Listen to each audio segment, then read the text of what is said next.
Hello दोस्तों, अस्सलाम वालेकुम। Welcome to my YouTube channel MS auto repair. दोस्तों, आज हमारे पास गाड़ी है ये Hyundai Santa Fe 2015 मॉडल।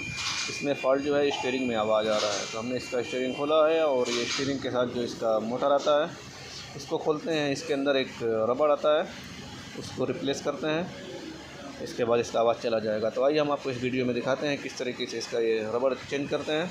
तो बने रहिए वीडियो में आखिर तक। हमारा अगर वीडियो पसंद आए तो हमारे वीडियो को लाइक करें, शेयर करें और हमारे चैनल को सब्सक्राइब करें। तो हमने इसका मोटर खोल लिया है और ये देखिए इसका ये जो इसमें ब्लैक कलर का दिख रहा है इसका रबड़ है, ये देखिए कट गया है। तो अभी हमने एक नया मंगाया है और चेंज करेंगे और आपको दिखाएंगे किस तरीके से रिप्लेस करते हैं।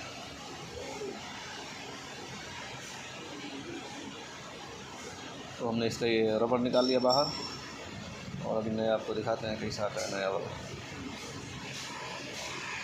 तो हम इसको सफाई करेंगे चंगी सही तरीके से। और ये रहा इसका नया, ये देखिए इसमें कितने सही तरीके से फिट हो रहा है। तो इसमें लगा के अभी हम इसको फिट करेंगे और आपको दिखाएंगे किस तरीके से फिट करते हैं। तो बने रहिए वीडियो में आखिर तक।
तो अभी हमने इसको सब कुछ फिट कर लिया है मोटर, और अभी हम गाड़ी शॉर्ट करते हैं और अभी आवाज़ बिल्कुल ही ख़त्म हो गया है। इस तरीके से आप भी चेंज कर सकते हैं ये रबड़।